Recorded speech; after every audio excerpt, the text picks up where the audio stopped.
The first reading is from Jeremiah, chapter 17.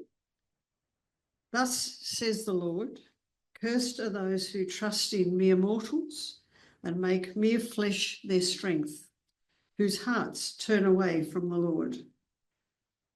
They shall be like a shrub in the desert and shall not see when relief comes.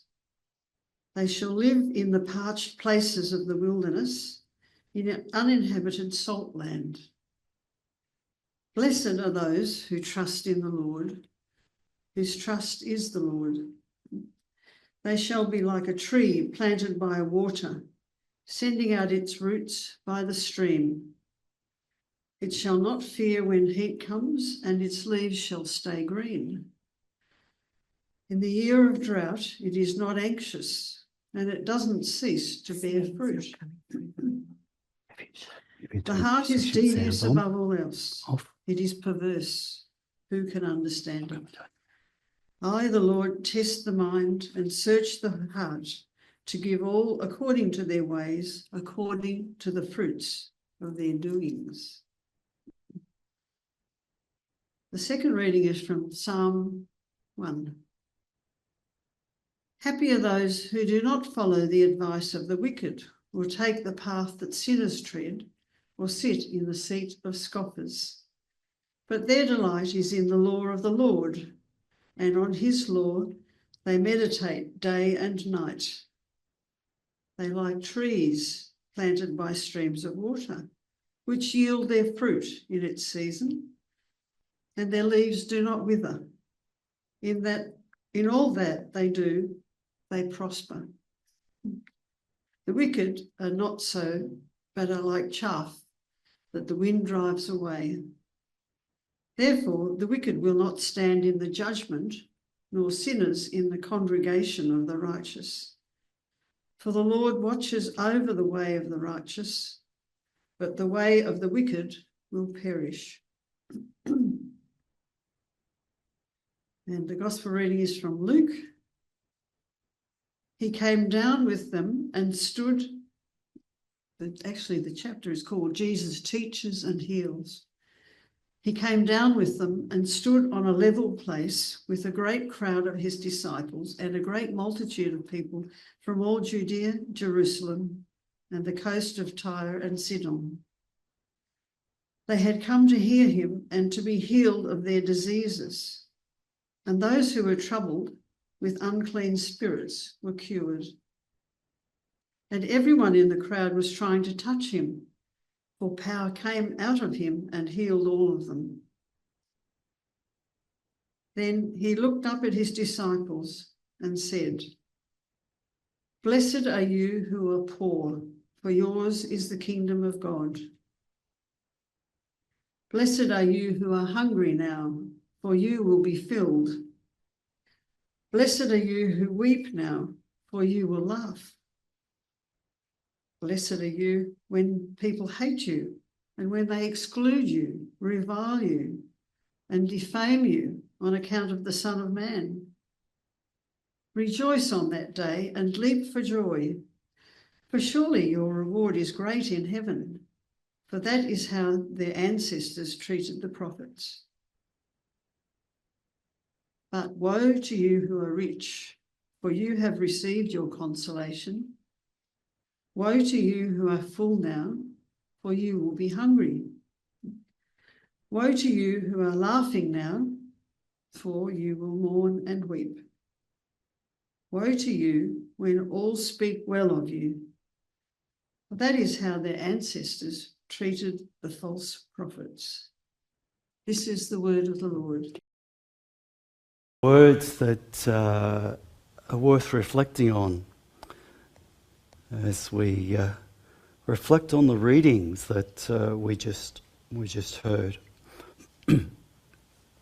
Also, last Sunday at the Church Council meeting, I reminded Church Council of the words of mission from our business case, the expression of the mission for the building, which have been started to be written in 2014, have been amended along the way, and will continue to be amended in a sense as we think about what it means, what the mission will be in the new building, which will just be a continuation and opportunity for us to continue the mission that we're doing now, but having a new resource to do that. And the mission statement started off, Charman Congregation is dedicated to be a life-changing community. That's what we just sang about, wasn't it? A life-changing spring of water. This vision enables lives to be changed by the power of Christ's message, by being an open community of engaging friendship, liberating care, and transforming hospitality. The Charman mission is to offer engaging friendship that involves the elderly, connects with young people, and interacting with the socially disadvantaged. And that the facility will offer flexible space for multi-purpose activity events, gathering and worship to offer these spaces with the amenities to meet the needs of the congregation, past, present and future, and adaptive for focus on enhanced community use. That's what Jesus was telling the disciples about, wasn't it? Remember in the reading? Now, second prize. What did Jesus do before this reading? I'm not sure whether it was last week's reading or not, Di. He'd been teaching them in a boat, but there's a little bit missing where he's actually picked some disciples. Yep, so that's just before this. He goes up on a mountain and picks some disciples. Then he comes down on the level field and speaks to the disciples and the people who had gathered there. And they came to hear him to be healed of their diseases, and those who were troubled with unclean spirits were cured. So what does that mean? How do we live that out? How do we convey that message today? Jesus' words then of the blessing and woes pick up their understanding of God blessing the poor and those who are open to God's presence, but how those who are put more trust in their own wealth and in the resources that they have now, the woes to them.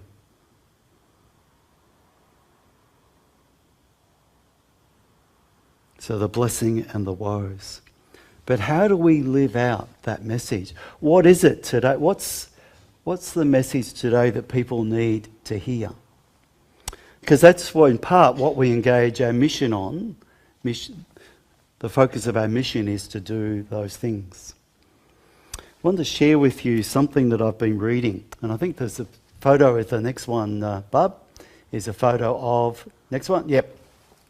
I've been reading a book called Stolen Focus. Now, it's not about cataracts. The subtitle is Why You Can't Pay Attention. Have you noticed when you're talking with people that people's attention span has got shorter? How many books have you read this year? How many newspaper articles have you read? How many hours have you spent watching TV? And if some of the, I don't know whether any of you are on Facebook or any of those sort of things, how much time of people you've seen. You go into a cafe now and you just watch people scrolling. Now, there's all sorts of advantages of the Facebook and some of those things for communicating. And they can actually help people to find out messages and convey things. But that's not what Facebook is designed to do. And that's what Johan is talking about in his book Stolen Focus and Why You Can't Pay Attention. And what he says is that the sites and applications like Facebook and YouTube and those things, they're designed to train our minds to crave frequent rewards. Now, we know that we like to be rewarded, don't we? And we get this buzz. If someone rewards us, we get a bit of a buzz, like Di getting the points before. But they not only reward us, they make us hunger for hearts and likes. Now, the hearts is, if you like something, you click on the heart, which is a like. So what they're looking for is, and the more likes they get, usually that means there's more benefit for the people that are actually producing that. So the sites are designed to train our minds to crave rewards. Second thing he says, the sites try to make you switch tasks more frequently. Notice how it's so, if you've got a smartphone or if you're watching someone who's got one, it's very easy. They'll start on one thing, oh look, I'll just check my messages. And then actually there's a thing that comes up, Donald Trump has said something, and I'll go to YouTube and just look at that. And there's a message come from someone. The sites want you to switch tasks more frequently than you would normally be. So you pick up your phone to click on Facebook or on the laptop. When you do this, all the cost to your attention is caused by switching. So what it's saying, one of the things I find in writing, in certain times in the sermon writing process, I need to concentrate, I need to focus. And if I can do that for a couple of hours, you just get into that zone where you can feel things bubbling along. That's a good time not to be reminded that Donald Trump has made a message, or that Albanese has made a declaration, or some news event has happened.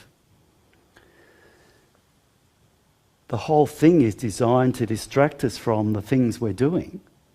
Now, that might not affect any of us here, but it really does affect the people that we know, your nieces and nephews, and sometimes your children and grandchildren.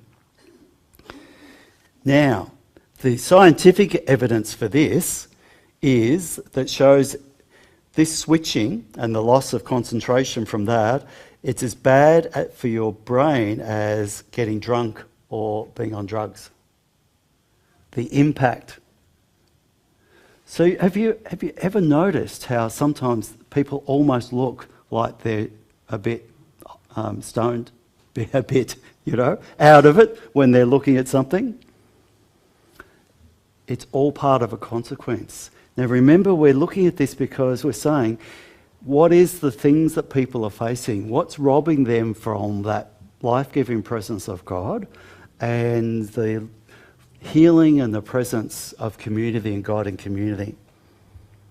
So could these apps and using the phone in this way be affecting us? Now the third thing he says, these sites are really tricky because they try to learn everything about you. So they work out what your favourite activities are by the searches that you do.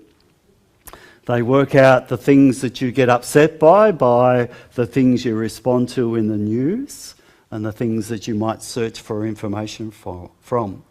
So they get to know what makes you tick in very specific ways, and they learn what you like to look at, what excites you, what angers you, and what enrages you. They learn your personal triggers, specifically will distract you, which means that they can get your attention. So what the whole thing is set up to do, what's behind the plan behind it is to catch people's attention, to work out what enrages them, and to feed them more of that information. That sounds healthy, doesn't it? Not at all. Fourth, because of the way the algorithms work, which is the way that it's it operates, these sites make you angry a lot of the time. Have you noticed that people seem to be more angry?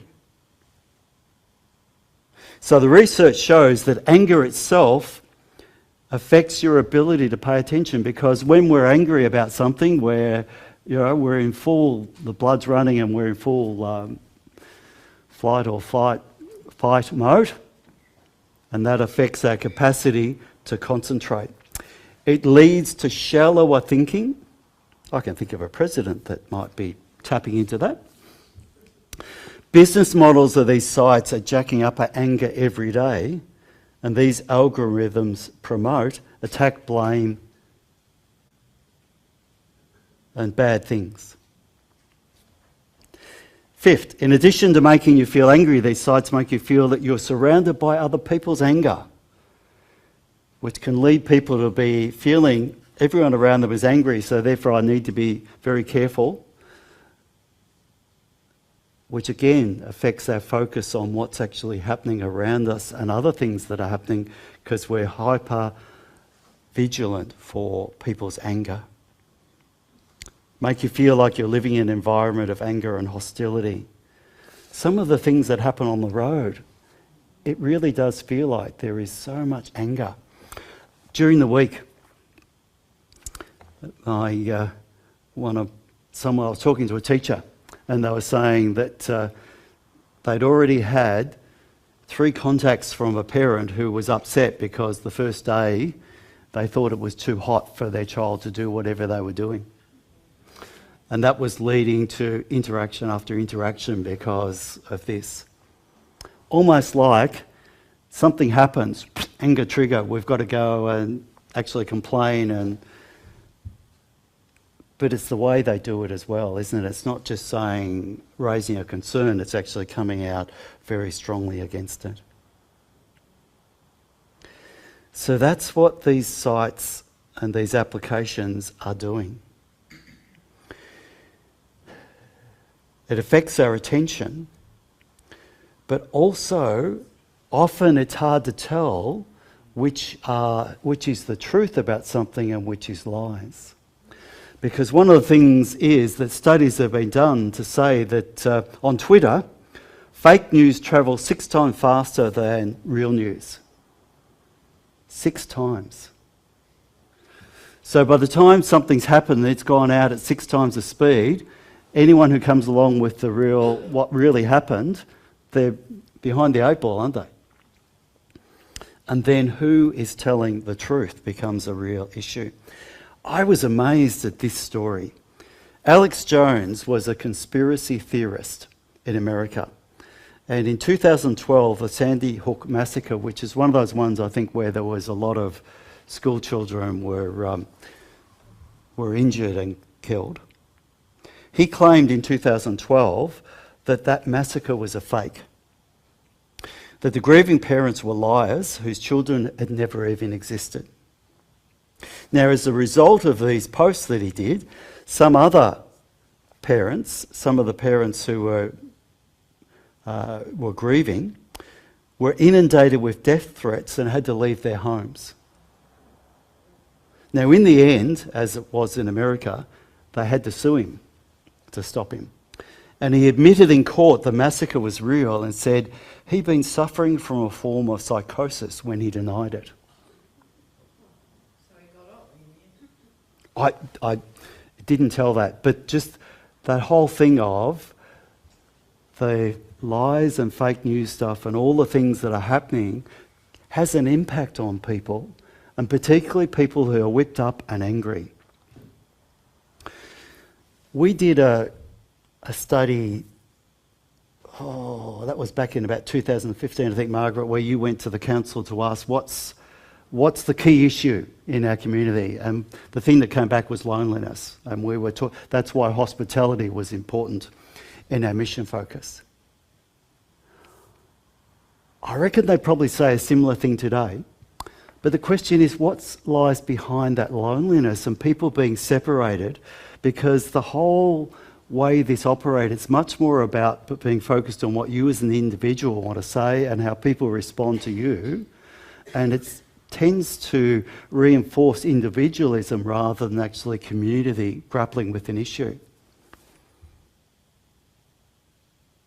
And if our attention span has also been affected, and our ability to tell really what's going on and a connection with an overarching story that might make sense of how the world is operating, could that be a mission opportunity for us? If this is what's affecting the generations below us and sometimes within us, this stolen focus. And I wonder whether the book, which is very interesting to read, could actually help us to reflect on if Jesus was saying the same words to the crowd today, to the disciples and to the crowd today, what would he be saying? And how would he say it? And what stories and examples would he be using?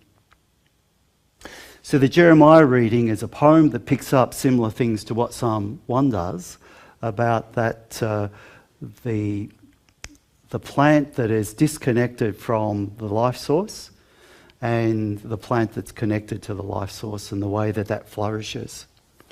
What Jesus is talking about is for people to flourish, they need to be able to recognise their need of a life-giving force, to be able to connect with that life-giving force, to be healed from those things which in Jesus talked about people being set free from demons.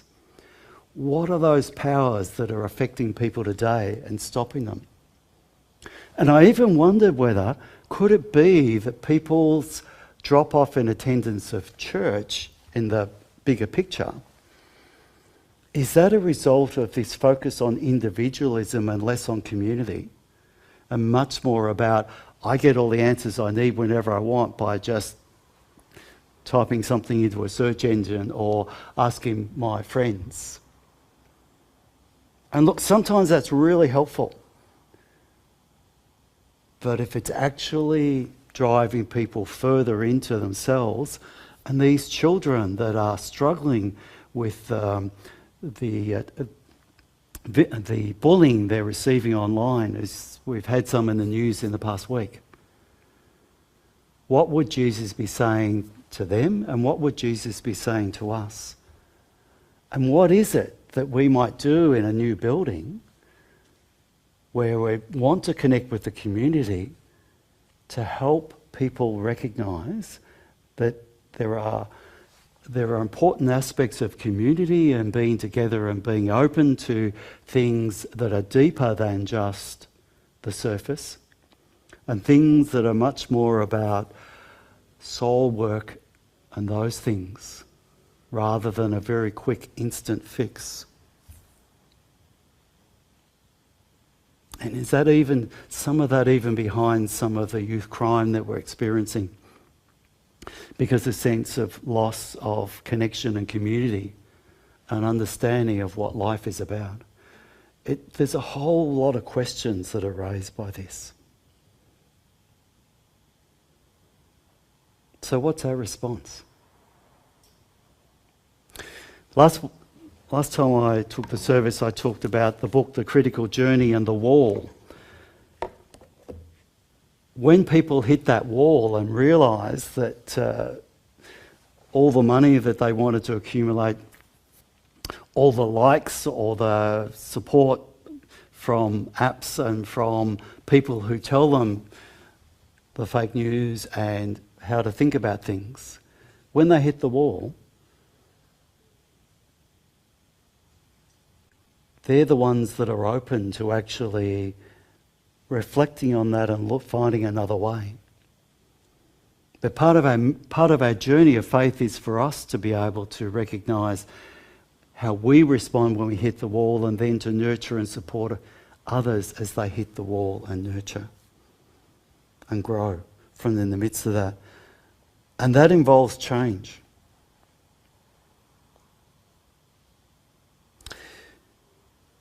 That poem in Jeremiah, it's described as people who... The context of that passage in Jeremiah is, before chapter 17, they're sort of saying, well, how can this happen? Babylon's come and taken over, and why has this happened? Because God was going to look after us. Following on from this is Jeremiah's words to the people of what to do in the midst of their context. But in this passage, Jeremiah is saying that letting go of traditional understandings of security, which is based in a belief that we are a nation, that God is going to watch over and keep us safe and will not let anything happen to us, that there are times where things happen, where we are innocent and bad things happen. There are times where, as a community, the journey that we're on takes us away from each other and the things that hold us together and connection. And those things that we thought would give us safety and security, we've got to let go of so that we can actually allow that life-giving presence of God to transform us.